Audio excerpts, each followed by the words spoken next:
네, 11월 마지막 거래 코스피가 중국 제로 코로나 정책 완화 기대감에 상승 마감했습니다. 이날 코스피는 전날 대비 39.14포인트, 1.6% 상승하면서 2,472.53의 거래를 마쳤고요. 코스닥도 전일 대비 2포인트, 0.27% 소폭 상승하면서 729.54의 거래를 마쳤습니다. 수급 상황 체크해보겠습니다. 이날 유가증권 시장에서 외국인이 9,967억 원 순매수를 나타내면서 시장 상승을 이끌었고요. 개인과 기관은 각각 6,009억 원, 3,580억 원 각각 순매도를 나타냈습니다. 코스닥에서는 기관과 개인이 각각 172억 원, 105억 원 순매수를 보여준 가운데 외국인은 153억 원 순매도를 나타냈습니다. 이날 코스피 시가총액 상위 종목 가운데서 10위권 내에서는 전 종목이 상승 마감했습니다. 삼성전자가 2.6% 상승했고요. LG에너지솔루션 3.5% 올랐습니다. 삼성바이오로직스도 0.2% 소폭 상승했고요. SK하이닉스도 1.5% 올랐습니다. LG화학이 3.5% 강세를 나타냈고요. 삼성 SDI도 상승했습니다. 이 가운데 삼성전자 우선주가 2.6% 올랐고요. 현대차 보합에서 마감됐습니다. 네이버가 2.4% 상승했고요. 기아도 1.9% 올랐습니다. 업종별로 봤을 때는 전기전자 업종이 2.5% 상승했고요. 보험, 전기가스, 제조, 서비스업, 금융업종이 상승 마감했습니다. 반면 기계업종 1.4% 하락으로 마감됐고요. 비금속광물 섹터도 0.9% 떨어졌습니다. 이날 코스닥 시가총액 상위 종목 가운데서는 에코프로비엠이 3% 가까이 올랐고요. 셀트리온 헬스케어도 0.4% 상승했습니다. LNF가 1.4% 올랐고요. 카카오게임즈도 2% 이상 올랐습니다. 에코프로가 3.4% 강세를 나타냈고요. HLB 강보학권에서 마감됐습니다. 펄어비스 0.6% 떨어진 가운데 리노공업이 0.4% 올랐고요. 셀트리온지아 강보학권에서 마감됐습니다. 천보 상승 마감했습니다. 이날 서울 외환시장에서 달러 환율 전일 대비 7원 80전 하락하면서 달러당 1,318원 80전의 거래를 마쳤습니다.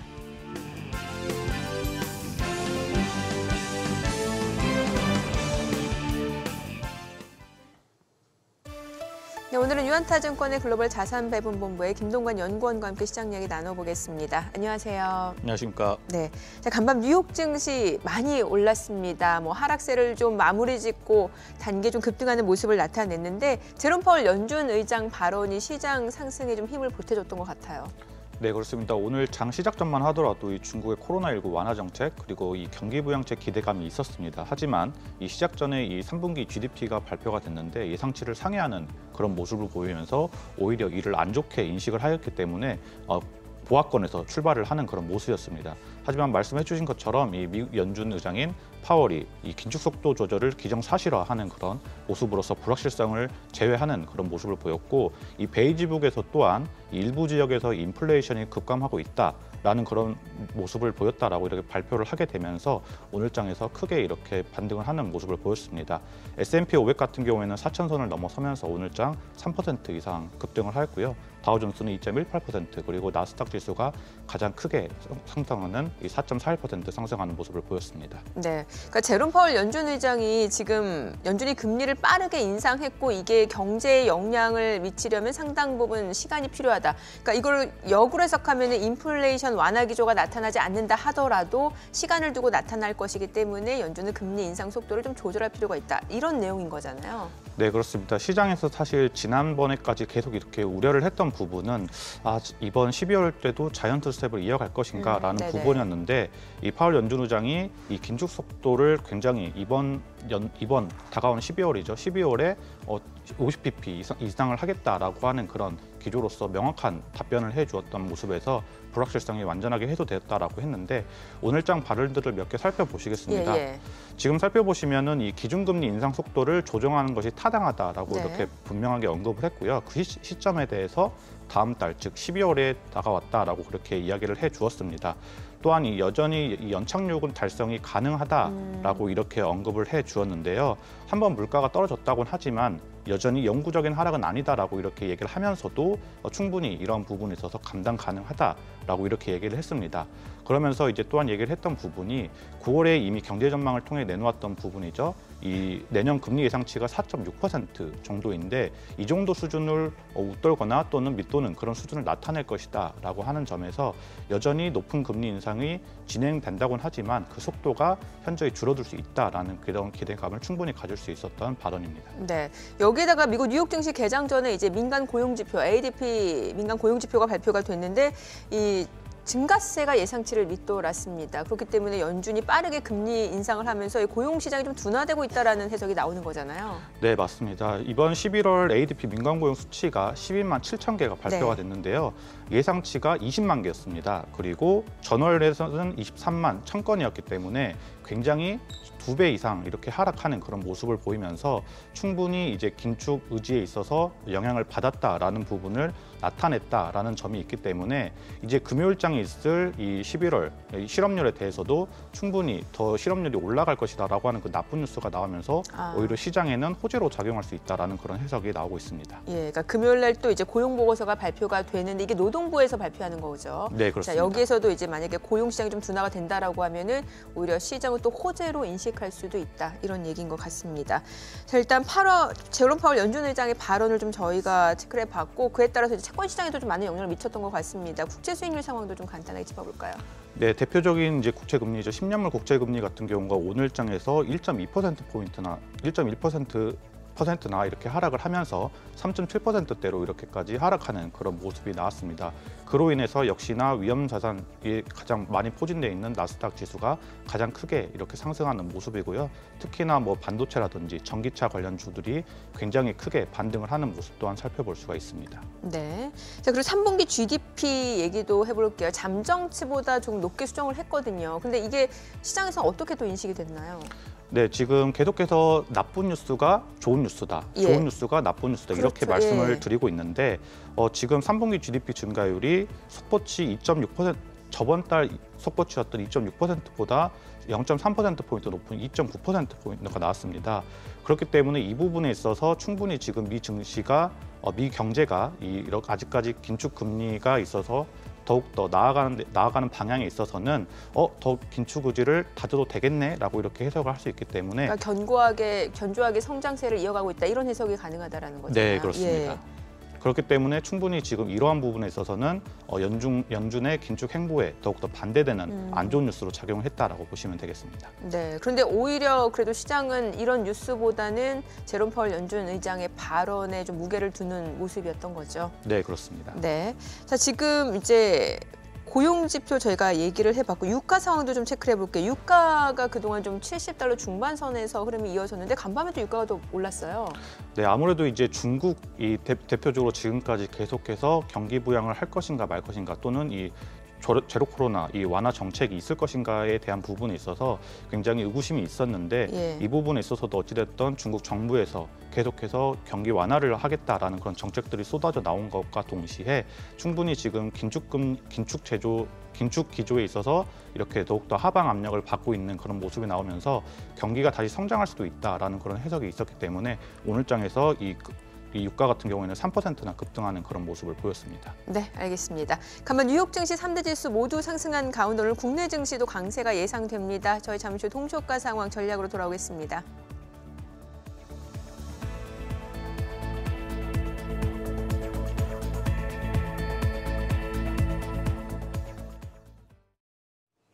그럼 FI 리서치 한용희 수석 연결해서 개장 전 3분 전략 세워보겠습니다. 수석님 안녕하십니까? 네, 안녕하십니까? 네, 간밤 뉴욕 증시가 파월 연준 의장의 긴축 속도 조절 발언에 급등세로 마감을 했습니다. 전일 국내 증시 역시 상승세를 보이면서 2,470선을 회복한 상황인데요. 수석님께서는 오늘장 증시 흐름 어떻게 전망하시나요? 네, 어제 국내 증시는 굉장히 좀 좋았죠. 그러니까 미국 증시 대비해가지고 이제 하락할 것으로 좀 예상을 했었는데 어제도 좀 좋은 모습들을 보여줬고 지금 동시효과 상황에서 이제 코스피 코스닥 지수를 좀 살펴보면은 일단 지금 1% 넘게 양시장 모두 상승을 하고 있습니다. 근데 지금 추가적인 상승은 계속적으로 좀 나온다라고 좀 보시면 좋을 것 같고요. 그러니까 중요한 게 어제 미국 증시가 많이 올랐다라는 거죠. 그러니까 여기서 중요한 건 다들 아시겠지만 이제 제롬 파월 연설이었습니다. 그러니까 지금 시장의 이목이 다 제롬 파월 입에 집중이 되어 있는데 이제 어제 이런 언급들이 있었습니다. 그러니까 12월 금리 인상폭은 줄 것이다라는 얘기들을 했었고, 우리는 시장 쇼크를 원하지는 않다. 그래서 여기서 추가 급락을 원하지는 않는다라는 발언들이 있었습니다. 그리고 결국에는 지금 장기적으로 이제 금리를 어떻게 할 것이냐라는 것인데, 지금보다는 좀 높더라도 이제 속도는 좀 조절하겠다라는 발언들이 있었습니다. 그러면은 지금 물가에 대한 압력이 좀 어느 정도일까라는 게 좀 최대 변수인데, 지금 CPI를 봤을 때는 그러니까 핵심 변수가 결국에는 주거비입니다. 근데 이거는 이제 내년 중에 하락을 하기 시작할 것이다라는 얘기들이 나오고 있는데, 그러니까 선제적인 좀 지표들이죠. 이제 S&P 케이스실러 쪽이랑 포함해가지고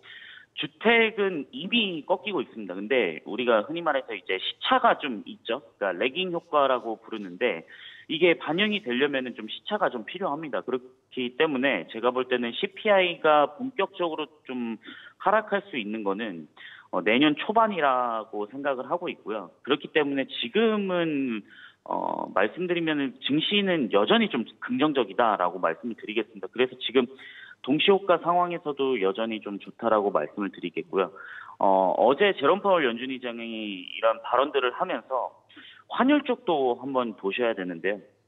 지금 환율이 8월 초까지 좀 내려왔습니다. 그러면은 지금 달러 기준으로 봤을 때 1,300원 완전 초반대라고 보시면 좋을 것 같은데요. 결국에는 이렇게 달러에 대한 약세가 이루어지고 원화가 강세를 이루어지다 보면은 외국인까지 들어올 수 있는 상황이 있기 때문에 저는 시장은 긍정적이다라고 말씀을 좀 드리고 싶습니다. 네, 또 시장에서 연말이 다가오면서 내년 주도주 찾기에 분주한 모습을 보여주고 있는데요. 12월에 어떤 종목에 관심 가져보면 좋을까요? 네, 지금 12월이 딱 시작이 됐죠, 오늘부터. 근데 내년을 좀 빨리 준비를 해야 된다. 그러니까 주도주를 빨리 찾아야 된다라는 거는 저도 동의를 합니다. 근데 내년에 가장 큰 이벤트가 무엇이냐라고 했을 때 IRA 법안이라고 좀 말씀을 드려야 될 것 같은데요. 최근에는 좀 IRA 법안이 뭐 뉴스에서는 많이 안 나오고 있죠. 근데 저는 가장 큰 수혜를 보는 거는 결국 IRA랑 관련된 섹터들, 결국에는 2차 전지랑 신재생이고, 그다음에 조선 섹터도 좀 올라올 수 있는 가능성이 높다라고 말씀을 좀 드려야 될 것 같은데요. 일단 2차 전지 같은 경우에 테슬라가 어제 7.6% 정도 상승을 했습니다. 그럼 결국에는 지금 200불대 조금 아래까지 내려온 상황이고요. 그럼 오늘 중요한 발표가 있습니다. 테슬라 세미트럭. 이게 저는 시장에 좀 세미트럭의 게임 체인저가 될 것이라는 생각을 하는 이유들이 지금 확인해야 될 거는 일부는 있지만은 지금 테슬라 세미트럭보다 충전 속도나 아니면 주행 거리나 벤츠 다임러 쪽에서 나오는 세미트럭하고 비교를 했을 때도 경쟁력이 우위입니다. 그렇기 때문에 저는 여전히 테슬라는 시장의 지위에 있다라고 판단을 하고 있고요. 그러니까 S&P 글로벌에서 이런 얘기가 나왔습니다. 뭐 다른 자동차들이 전기차를 출시를 하면서 테슬라의 시장 점유율이 하락한다라고 좀 발표를 했었는데, 저도 시장 점유율은 지금보다 하락할 수 있다라는 것에는 동의를 합니다. 근데 엄청나게 커진 캐파에서는 여전히 우위를 가질 것이다라는 생각을 하고 있고요. 그다음에 신재생 에너지 쪽은 결국에는 모듈 쪽이죠. 이제 퍼스솔라가 다시 신고가를 경신을 했는데 태양광 관련주까지 좀 같이 보시면 좋겠다라고 말씀 좀 드리겠습니다. 네, 12월 첫 거래일입니다. 투자자분들을 위해서 대응 전략까지 세워주시죠.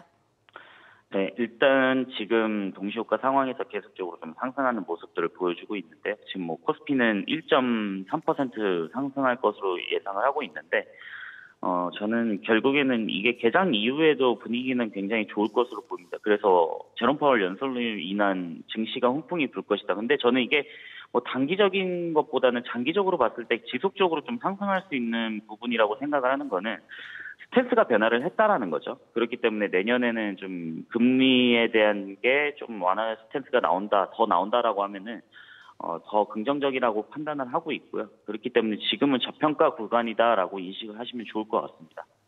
네, 알겠습니다. 말씀 잘 들었습니다. 한용희 수석이었습니다. 지금까지 개장 전 3분 전략 세워봤습니다. 네, 지금 시각 8시 50분 지나갑니다. 오늘 12월 첫 거래일 개장을 앞두고 있는 상황이죠. 오늘 양시장 출발 지수 확인해 보겠습니다. 코스피가 1.3% 지금 강세가 예상이 됩니다. 예상 체결 지수 2,505포인트로 집계가 되고 있고요. 코스닥도 1% 상승 예상됩니다.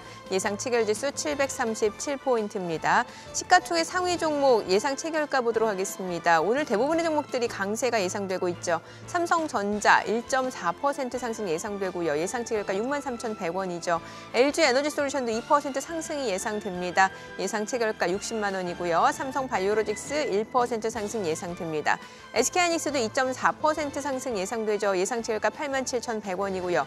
LG화학 0.9% 상승 예상되고 있습니다. 삼성 SDI도 0.9% 상승 예상됩니다. 예상 체결가 73만 6천 원이고요. 삼성전자, 우선주, 현대차 모두 1% 이상 상승 예상됩니다.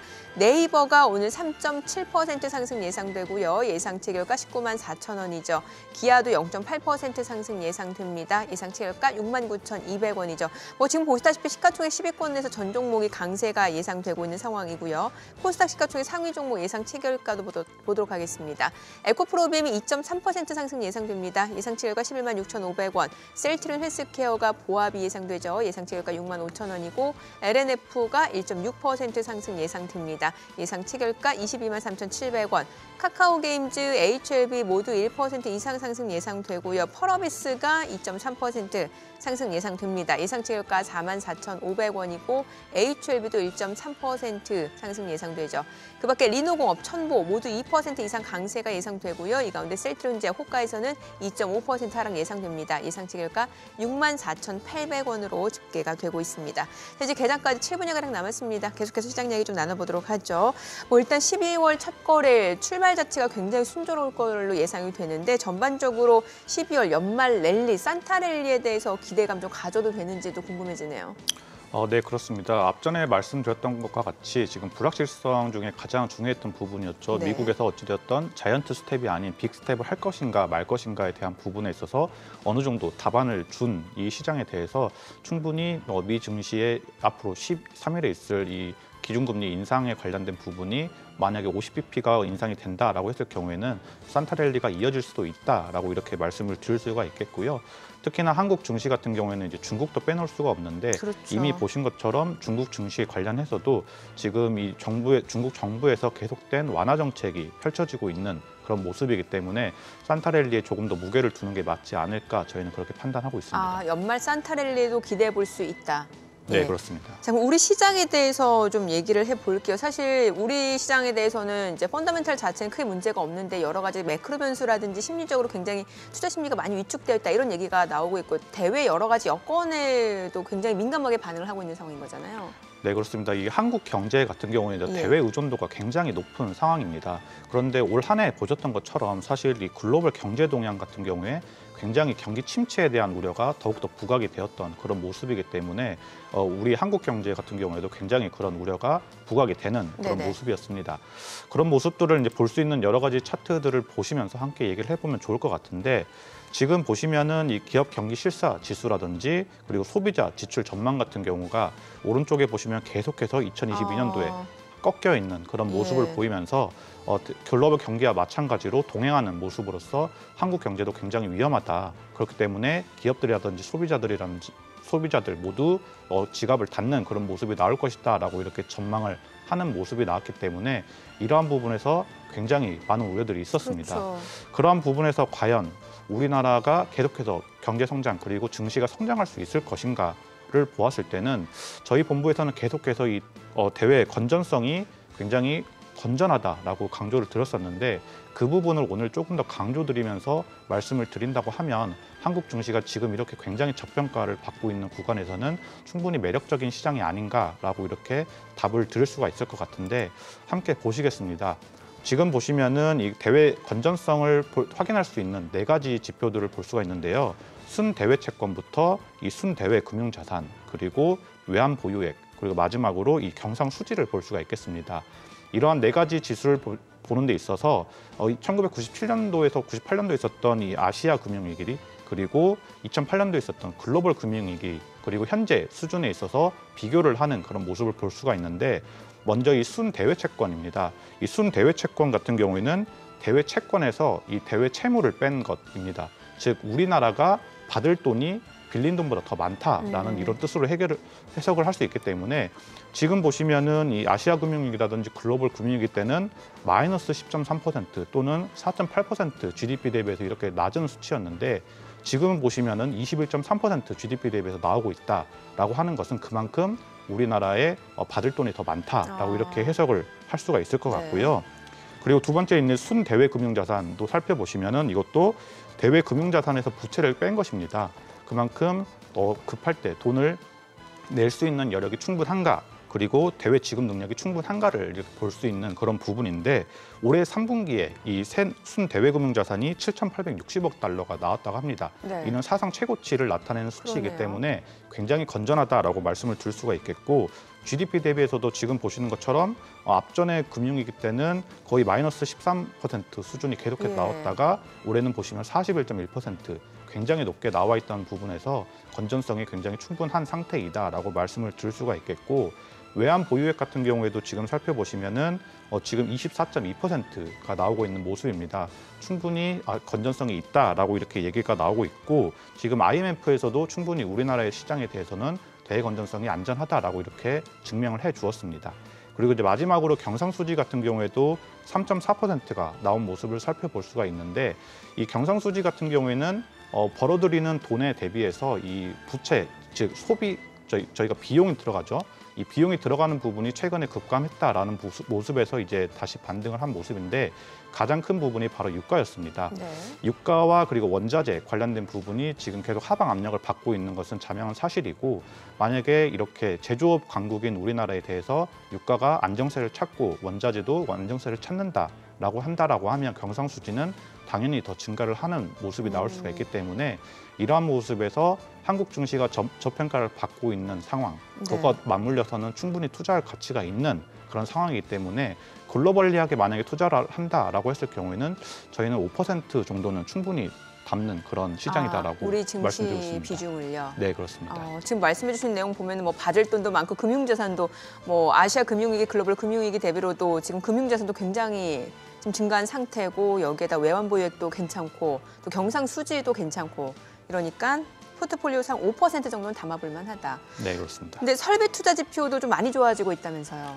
네, 아까 말씀드렸던 이제 경상수지와 더 맞물려서 경상수지가 계속해서 좋아진다라는 부분에 앞전에 설명드렸던 것은 이제 비용적인 측면에서 유가라든지 원자재 비용이 이렇게 안정화를 찾고 있다라고 말씀을 드렸는데 반대로 이제 설비 투자 지표가 증가를 하게 되면 한 6개월 정도 후에 이제 수출 지표도 더욱더 증가를 할 수 있다라고 이렇게 보고 있습니다.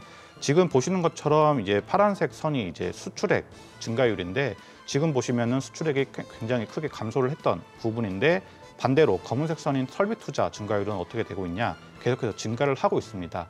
이 부분이 아무래도 감가상각이 이루어지기 때문에 2년에 한 번씩 사이클적으로 투자를 할 수밖에 없는 그런 상황입니다. 그리고 이제 우리나라 정부에서도 어찌됐든 기업들의 활성화를 위해서 이런 세금적인 혜택적인 부분도 강조를 하고 있다라는 측면이기 때문에 이러한 부분에서 설비 투자가 증가를 하게 되면 결국에는 그만큼 수출량도 증가를 할 수 있다라고 이렇게 나오고 있기 때문에 이러한 설비 투자 증가율도 눈여겨보시면서 국내 시장에 대해서 조금 더 긍정적으로 바라봐도 되지 않을까 네. 저희는 그렇게 판단하고 있습니다. 간밤 제롬 파월 연준 의장 발언 덕분에 지금 시장 분위기가 많이 달라졌습니다. 그동안 미증시가 또 어땠는지 간단하게 리뷰를 해볼까요? 네, 미증시 같은 경우에는 어찌됐든 계속해서 지난주 같은 경우는 지지난주 랠리와 더불어서 뭐 조금 느리긴 했지만 그래도 1%대 상승을 하는 그런 모습을 보이고 있었습니다.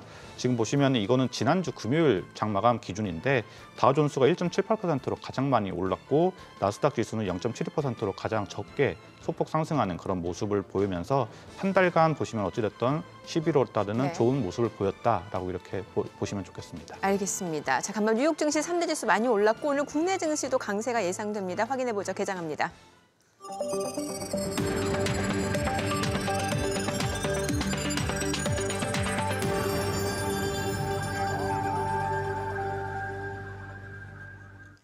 네, 12월 1일, 12월 달 첫 거래일 목요일 국내 증시 개장했습니다. 간밤 뉴욕 증시, 다우지수, S&P 500, 나스닥 3%에서 4% 강세를 나타냈습니다. 제롬 파월 연준 의장 브루킹스 연구소에서 연설을 통해서 밝혔습니다. 연준이 빠르게 금리 인상을 했고 이런 부분은 경기에 또 상당 부분 영향을 줄 수 있을 것이고 그 부분에는 시간이 좀 필요하다. 결국에 12월 달부터 연준은 금리 인상을 좀 속도를 조절할 필요가 있다라고 언급을 하면서 투자 심리가 많이 좋아졌습니다. 12월 달 FOMC에서 50bp 인상 가능성이 점쳐지고 있고 그때 뉴욕 증시가 화답하는 모습이었는데 자, 오늘 국내 증시입니다. 지금 코스피 현재 강세 보여줍니다. 1% 이상 올라갑니다. 1.17% 상승입니다. 2,500선까지 회복이 됐습니다. 2,501포인트. 코스닥도 2.69%, 1.7%까지 올라갑니다. 742포인트, 740선까지 회복이 됐습니다. 아마 많은 분들이 오늘 시장 이렇게 굉장히 좋은 출발을 나타내줬는데 이런 상승폭이 계속해서 유지될 수 있을지에 대해서 좀 아직까지는 의구심을 갖는 투자자분들 많을 것 같은데 일단 장중에 어느 정도 변동성 커질 수 있다라는 점은 염두를 해두시고 시장 추이를 좀 지켜보시면 좋을 것 같은데요. 시가총액 상위 종목 시초가 보겠습니다. 삼성전자입니다. 오늘 0.9%, 1% 올라갑니다. 지금 62,900원 거래되고 있는 상황이고 LG에너지솔루션 0.3% 상승합니다. 58만 9천원. 삼성바이오로직스가 1% 이상 올라가네요. 89만 8천원이고 SK하이닉스도 1.8% 상승합니다. 86,600원. 자, 그리고 LG화학도 0.6% 상승합니다. 지금 74만 5천원이고요. 삼성 SDI도 1% 상승합니다. 73만 7천원. 삼성전자 우선주가 2.8% 강세네요. 5만 7,500원. 현대차도 2% 올라갑니다. 17만 2,500원.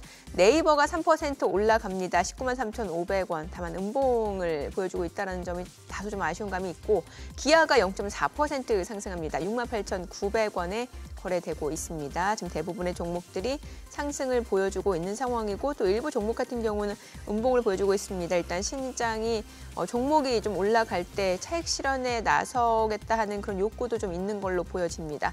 코스닥 시가총액 상위 종목 시초가도 보겠습니다. 에코프로비엠 2.3% 올라갑니다. 11만 6,500원. 셀트리온 헬스케어가 2.4% 상승하죠. 66,400원입니다. LNF도 2% 올라갑니다. 22만 5,100원이고요. 카카오게임즈가 3% 강세입니다. 44,950원. HLB도 3.2% 올라갑니다. 33,600원. 펄어비스 1.8% 상승하네요. 44,400원. 에코프로 1.5% 올라갑니다.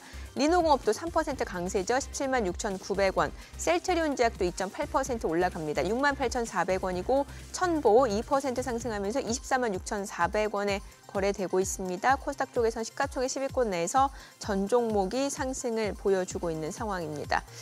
위메이드 좀 볼까요? 위메이드 오늘 1.5% 상승합니다. 일단은 최근에 가처분 신청을 낸 상황이고 관련해서는 지금 아직까지 나온 소식은 없습니다만 생각보다는 이제 가처분 판단이 좀 빠르게 결정될 것이라는 전망들이 많이 나오고 있는 상황이고 위메이드가 1.5% 상승하고요. 위메이드 맥스도 오늘 올라갑니다. 위메이드 플레이도 0.6% 상승 보여주고 있는 상황입니다. 지금 9시 3분 지나갑니다. 수급 상황 체크를 해보도록 하겠습니다. 오늘 유가증권 시장에서 개인과 외국인 삽니다. 사실 외국인 어제장에서도 1조 가까이 순매수하면서 시장 상승을 견인하는 모습이었는데 오늘도 222억 원 순매수고요.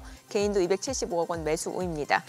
기관이 490억 원 매도 우위를 나타내고 있는 상황이고요. 업종별 수급 보도록 하겠습니다. 외국인 오늘 전기전자에서 집중적으로 순매수 보여주고 있고요. 그밖에 비금속 광물, 의약품, 운수장비에서도 외국인 매수를 보여주고 있는 상황입니다. 업종별 흐름을 좀 보도록 하겠습니다. 오늘 건설 섹터 흐름이 굉장히 좋습니다. 지금 보시다시피 건설 업종이 2% 이상 강세를 보여주고 있는 상황인데 구성 종목 좀 보도록 하겠습니다. 지금 건설 업종 내에서는 동부건설 우선주가 지금 상한가입니다. 그리고 동부건설도 상한가고요. 코오롱글로벌 우선주도 지금 두 자릿수의 급등을 보여주고 있고요. 태영건설도 15% 넘게 올라갑니다. DL건설도 지금 13% 넘는 급등을 보여주고 있고요. 태영건설 우선주, 일성건설, 금호건설 우선주, GS건설, 신세계건설 모두 강세를 보여주고 있습니다. 오늘 건설주 흐름 굉장히 좋습니다. 건설 업종 말고도 오늘 서비스 업종도 흐름이 괜찮은데 서비스 업종 내에서는 관련 종목을 보게 되면 카카오가 오늘 4% 강세네요. 그리고 네이버도 2.9% 상승하고 있는 상황입니다. 오늘 플랫폼 관련주들 강세 보여주고 있습니다. 지금 시각 9시 5분 지나갑니다. 코스닥 수급도 확인해 보도록 하겠습니다. 코스닥 쪽 오늘 기관 투자자 홀로 순매수입니다. 254억 원 매수 우위고요. 외국인은 51억 원, 개인은 199억 원 순매도를 나타내고 있습니다. 환율 궁금해지실 것 같은데 환율 외환시장 개장 상황 보도록 하겠습니다. 오늘 달러원 환율 많이 떨어집니다. 17원 80전 하락한 1,301원에 개장이 됐습니다.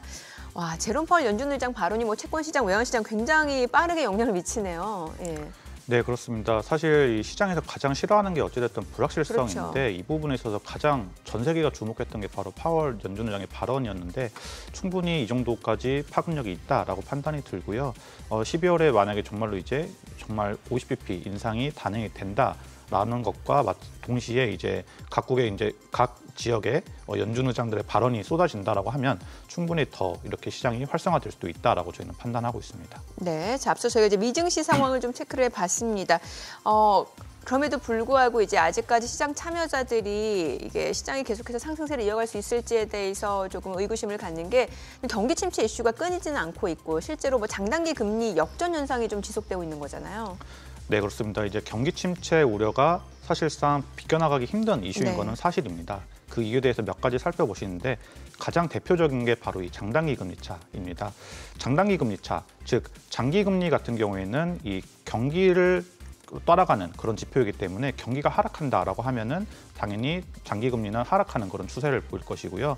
단기 금리는 이 미 연준의 이 중앙 정책 금리를 따라가기 때문에 정책 금리는 반대로 상승한다라고 했을 경우에는 이 장단기 금리차가 이렇게 축소되는 현상이 나타나다가 오히려 역전까지 가는 모습으로서 지금 차트에서도 보시는 것과 같이 장단기 금리차가 역전이 되고 나서 얼마 지나지 않아서 어찌됐든 경기 침체가 왔던 것은 자명한 팩트입니다.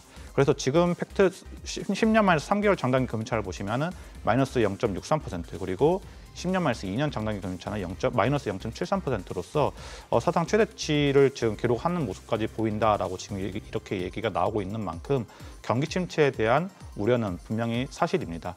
다만 이제 저희가 계속 말씀드리는 부분은 장단기 금리차가 역전이 됐다. 그 후에 바로 경기 침체가 되느냐라고 이렇게 되는 게 아니라 역사적인 평균으로 봤을 때 16개월에서 22개월, 즉 중간값으로 봤을 때 18개월, 즉 1년 6개월 뒤에 이렇게 경기 침체가 왔고 그 안에는 오히려 상승장에 왔었다라고 이렇게 과거의 역사를 볼 수가 있기 때문에 그러한 부분에서 장단기 금리차가 역전했다고 해서 지금 당장 매도 포지션, 쇼트 포지션을 가져가는 것보다는 충분히 지금은 증시에 투자를 하는 게 더 낫지 않을까 그렇게 저희는 해석을 하고 있는 상태입니다. 네, 장단기 금리차에 대해서는 크게 걱정할 상황 아니다라는 말씀을 주셨는데 사실 경기 침체 이슈가 이런 시그널에서만 나오는 게 아니라 이제 경기 선행 지수 자체도 지금 지속적으로 하락하고 있기 때문에 이건 어떤가요? 네, 맞습니다. 지금 국가별 경기 선행 지수도 저희가 가지고 왔는데 네. 지금 모두 100을 밑돌았습니다. 예. 즉 경기 침체, 경기 위축 국면이다라고 이렇게 얘기를 들을 수가 있는 모습에서 지금 보시면 가장 대표적으로 이제 미국이라든지 유로, 일본, 중국, 한국 모두가 지금 100을 하회하는 그런 모습을 나타내고 있다라는 측면에서는 경기가 위축 국면에 들어섰다라는 부분에 있어서도 확실하게 저희가 지금 경기 침체를 피해갈 수 없는 그런 국면인 것은 자명한 사실이다라고 이렇게 말씀드릴 수 있는 지표입니다. 네. 자, 그러면은 경기 선행 지수뿐만 아니라 또 다른 경기 침체가 나타나고 있는 신호들, 지표들 어떤 것들 있을까요?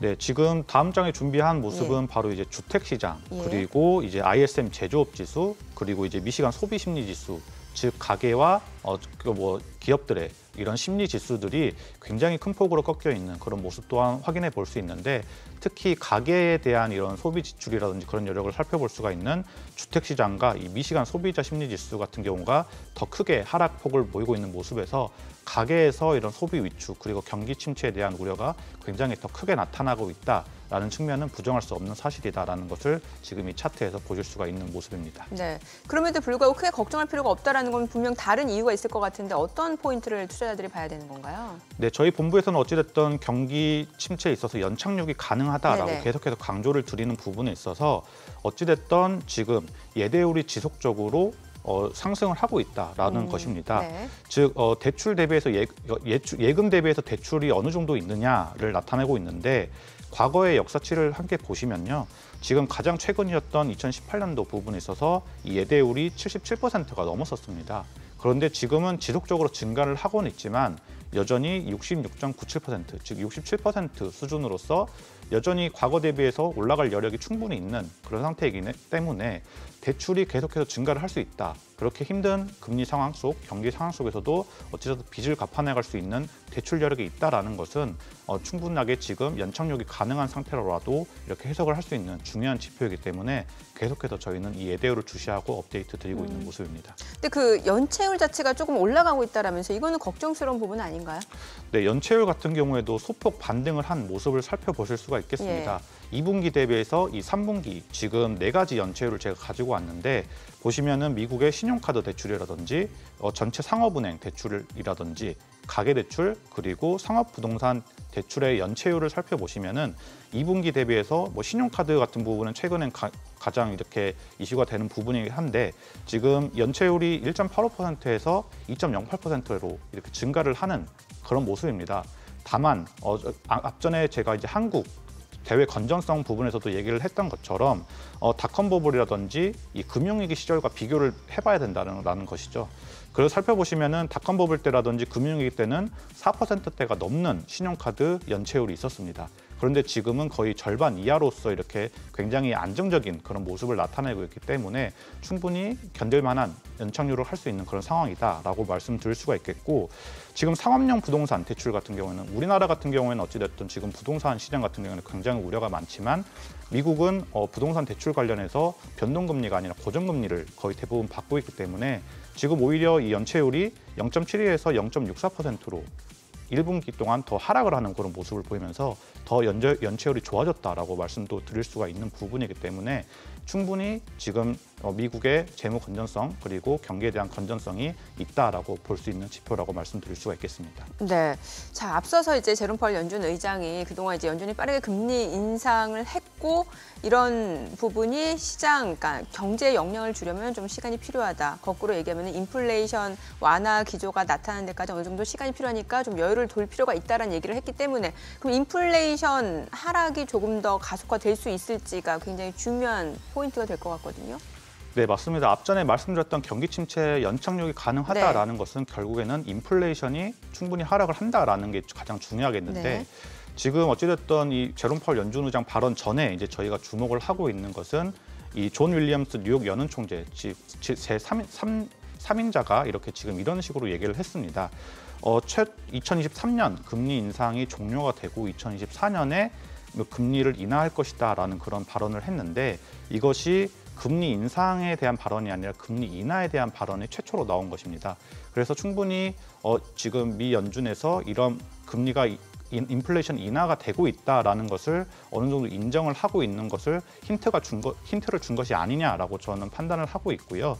이러한 부분을 다양한 지표에서 인플레이션이 충분히 빠르게 감소하고 있다라는 부분을 확인할 수 있다라는 것을 좀 보여드리고 싶습니다. 첫 번째로는 이제 기대 인플레이션이 계속해서 꺾이고 있는 그런 모습입니다. 지금 보시면은 5년 그리고 10년 그리고 5년 뒤에 미래 기대 인플레이션들이 모두 2.2에서 2.3%대 수준으로서 큰 폭으로 다시 한번 꺾이고 있는 그런 모습입니다. 그만큼 미래에 대한 기대 인플레이션이 충분히 꺾이고 있는 모습에서 지금 어느 정도 시장 참여자들이 인플레이션이 꺾이고 있다는 것을 충분히 증명해주는 그런 지표이기 때문에 이러한 부분에 있어서 충분히 지금 시장이 반영이 되고 있다라고 저희는 판단을 하고 있습니다. 네, 또 내년 시장 상승에 대해서 긍정적으로 보는 투자들도 굉장히 많이 늘어나고 있다면서요.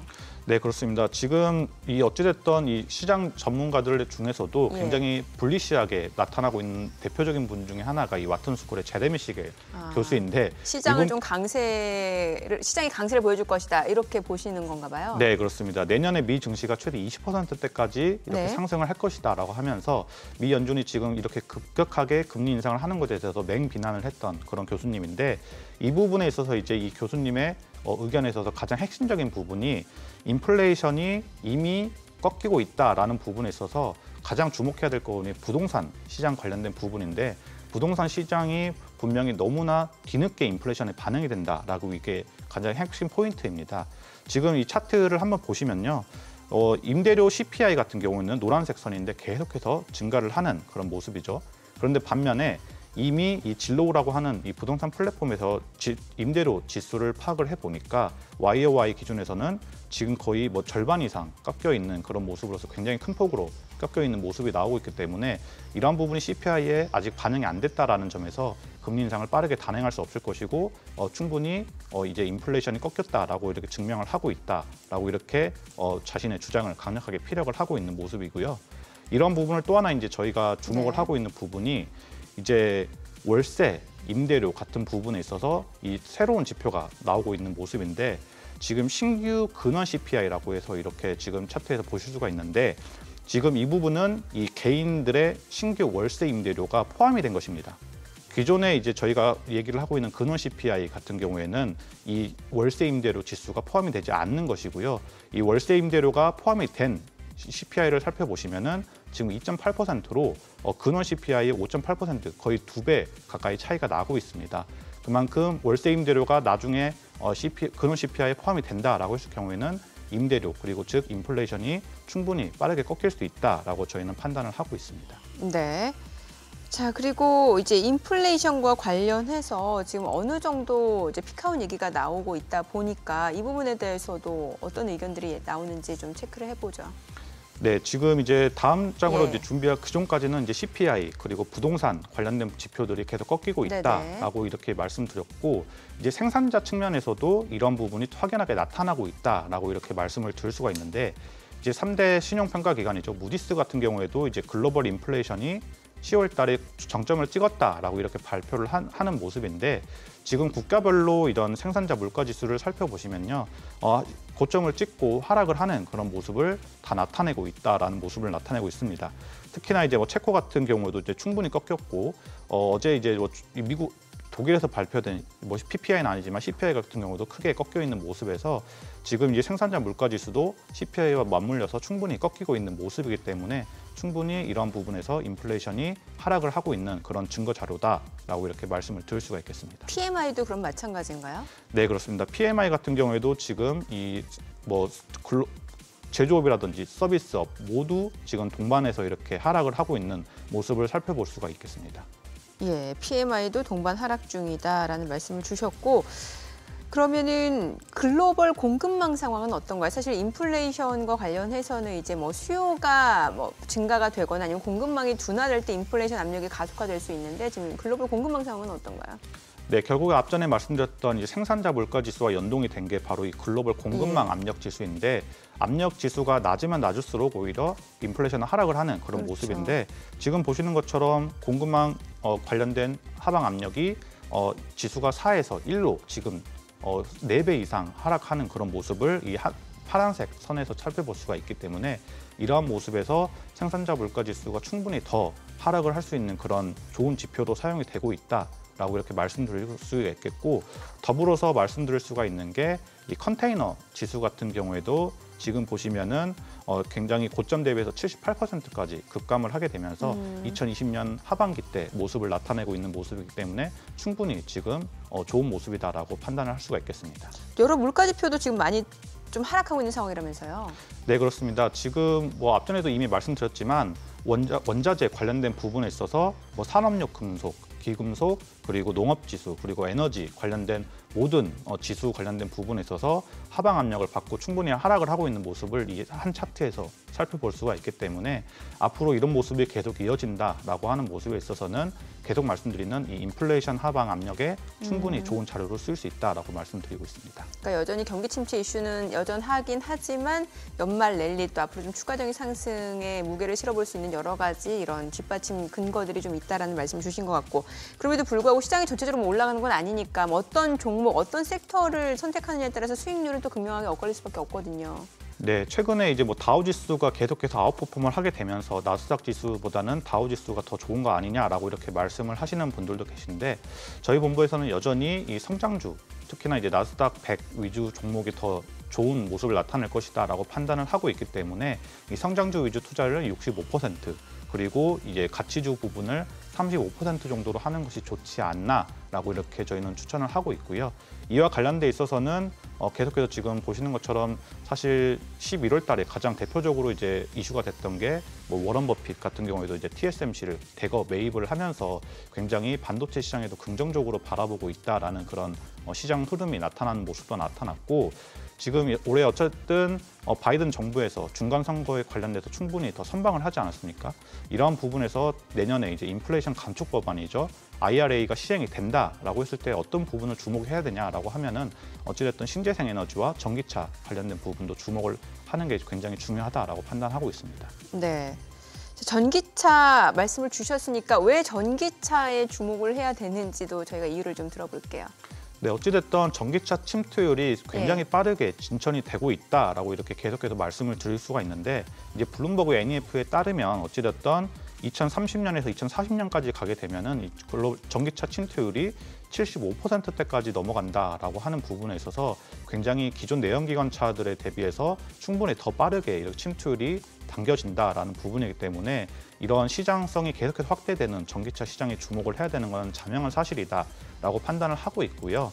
앞전에 말씀드렸던 이 IRA가 시행이 됐을 때 어느 정도 전기차 판매율이 더 증가를 할 것이냐라고 하는 이런 어느 기관에 대해서 이제 조사가 나왔는데 지금 IRA가 시행이 된다라고 했을 경우에는 이 부분이 지금 파란색 선에 더 보이는 것처럼 충분히 기존에는 뭐 12에서 43% 정도 증가를 하는 부분인데 IRA가 시행이 되면은 이 19에서 57%대로 더 크게 빠르게 증가를 할 수 있다라는 측면에서 지금은 전기차의 시장에 주목을 하는 것이 맞다라고 이렇게 말씀을 드릴 수가 있겠고 또 하나는 이제 지금 보시는 것처럼 1월에서 9월 이번 9월 달만 하더라도 전기차에 대한 판매량이 100만 대를 넘었습니다. 이는 네. 사상 최고치이자 100만 대를 처음으로 넘은 부분이기 때문에 전기차 침투율이 앞으로 계속해서 강화되고 있다라는 부분을 말씀드릴 수가 있겠고요.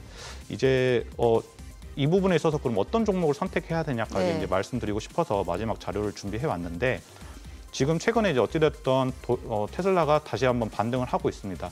그 이유에 있어서 이제 굉장히 주목을 했던 게 최근에 이제 토요타가 이 이익률 실적을 발표를 했는데 충격적인 모습이 나왔죠. 토요타가 전 세계 글로벌 1위의 전기차 시장이었는데 이 부분에 있어서 이익률이 발표가 됐는데 테슬라의 8분의 1이었습니다.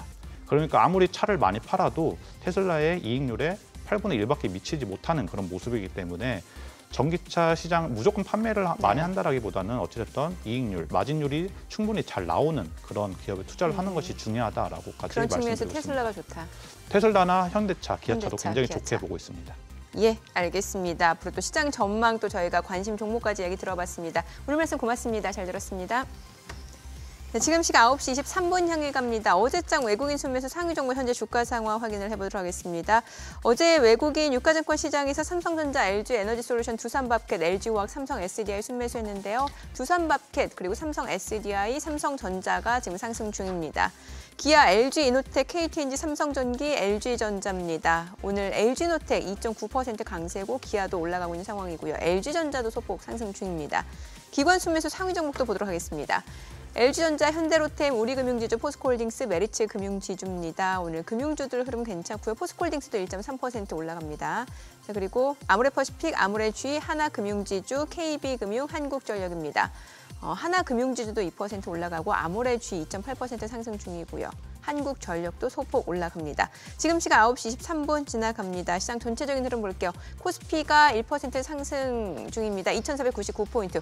오늘 코스닥 흐름이 굉장히 좋습니다. 탄력적으로 지금 상승폭을 확대해 나가고 있죠. 744포인트입니다. 2% 강세죠. 오늘 12월 1일 목요일 개장 상황 전해드렸습니다.